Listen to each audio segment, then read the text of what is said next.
Kak Liza, selamat malam Kak Liza. Malam. Kak, ini kan yang lagi baru rame nih Kak, kalau JJ bilang kalau dia punya cara tersendiri untuk menyelesaikan dengan internal ya. Mungkin dari cara menyelesaikannya ini cukup berdua saja. Ini menurut Kakak sebagai seorang psikolog, gimana sih menganalisis melihatnya sebenarnya? Ya. Jadi kalau dibilang bagaimana cara proses menyelesaikan masalah antara suami istri ini kan terdiri dari laki-laki dan perempuan ya Mas ya. Nah jadi memang kita kembali lagi kepada cara struktur otaknya mereka nih laki-laki dan perempuan ini.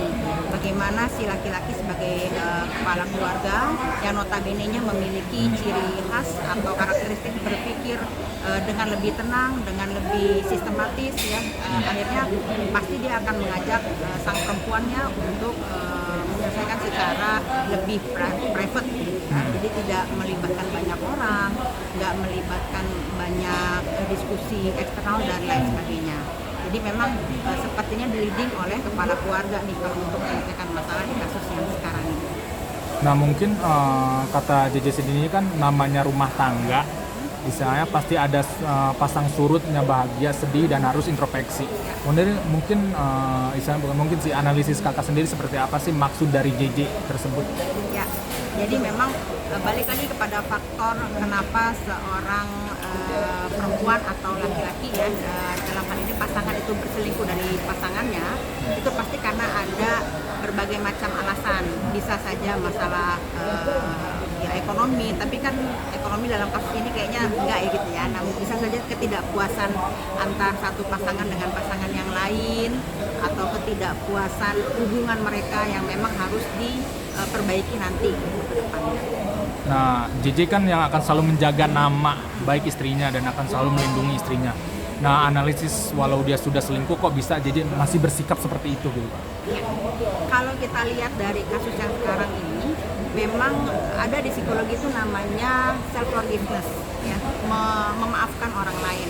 Nah jadi bisa kalau saya melihat self forgiveness-nya sang laki-laki ini atau kepala keluarga yang dalam hal ini disebutkan tadi ditanyakan sama Mas, itu kalau diteliti ya atau dicari lebih dalam bisa dikategorikan dalam kategori tinggi. Artinya bisa jadi self forgiveness-nya si suami ini mulai terlihat gitu ya, kemudian terungkap, dia mau memaafkan kesalahan pasangannya gitu. Nah, jadi ada unsur self forgiveness dari laki-laki atau kepala keluarga.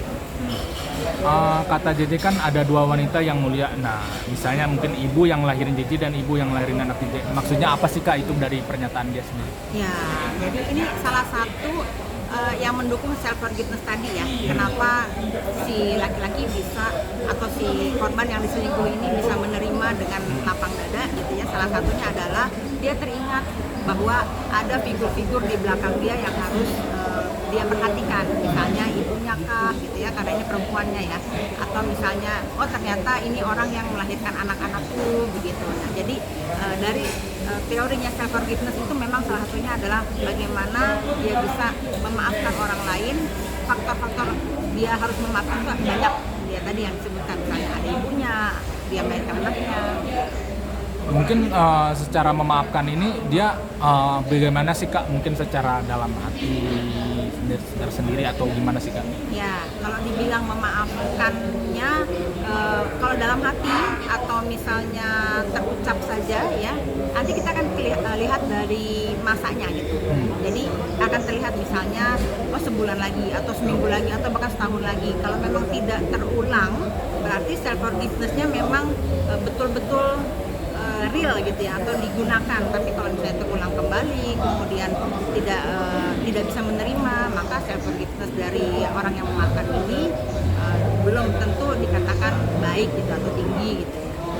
Nah, kan Sana sendiri sudah mengakui nih Kak, jika dia menyesal atas apa yang sudah terjadi. Nah, menurut Kakak analisisnya seperti apa sih?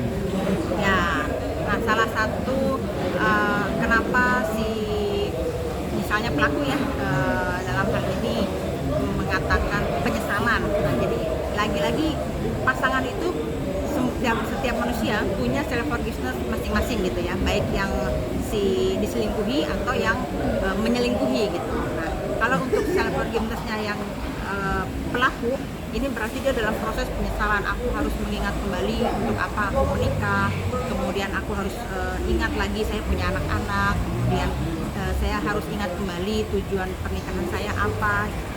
Nah jadi kayaknya ke arah sana gitu, self-forgiveness dari si pelaku.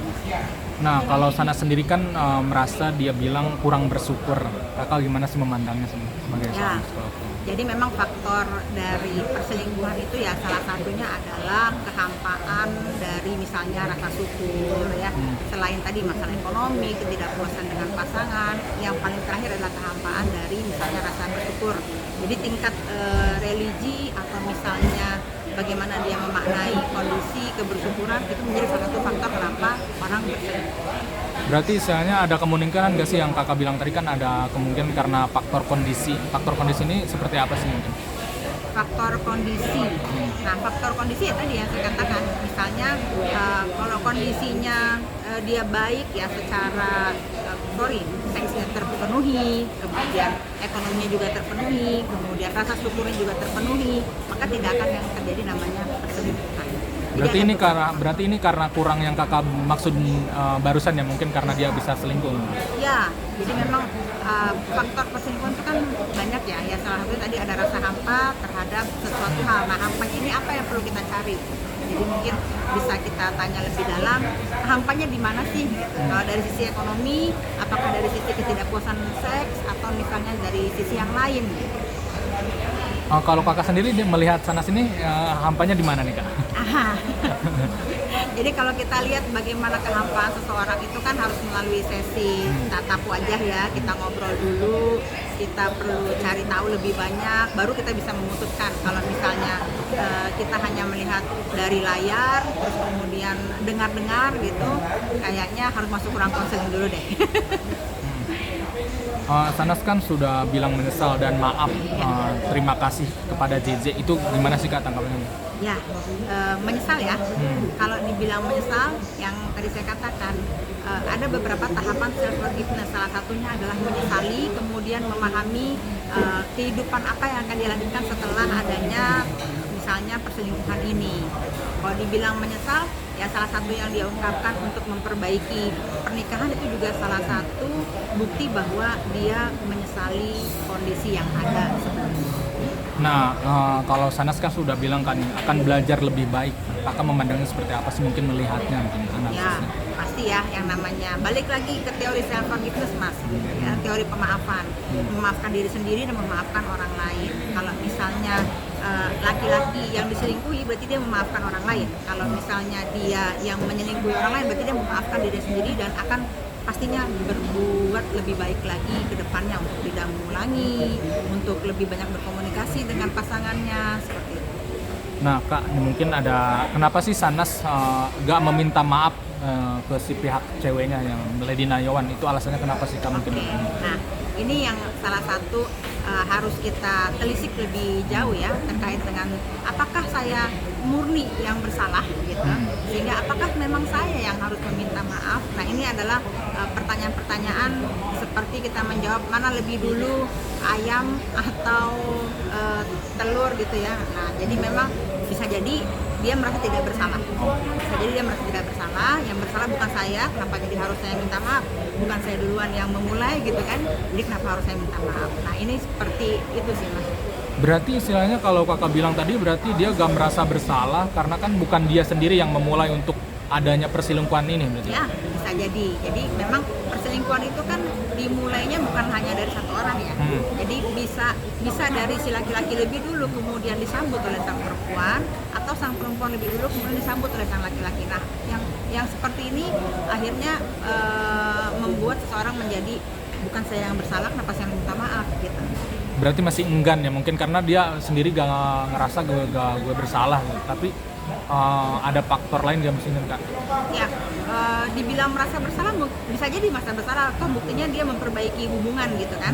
Nah tapi artinya bukan harus dia yang memulai minta maaf dulu, karena dia merasa bukan saya duluan yang memulai. Bisa jadi seperti itu. Berarti bukan dia yang memulai ya kamu? Kemungkinan misalnya dia merasa bukan dia seperti itu ya, jadi kenapa harus saya minta maaf gitu, yang salah kan misalnya yang di sana gitu, kenapa harus saya minta maaf gitu. Walaupun mungkin si Lady Nayawan ini kan jadi korban, tetap saja mungkin dia merasa gue gak bersalah. Ya, jadi balik ada satu teori namanya persepsi ya. Kalau di proses kognitif seseorang itu persepsi. Persepsi tidak pernah salah. Persepsi tidak pernah salah. Persepsi saya belum tentu sama dengan persepsi kamu. Jadi kalau saya mengatakan saya tidak bersalah dan dia mengatakan saya bersalah, itu satu hal yang berbeda dan masing-masing sah. Persepsi itu tidak pernah salah.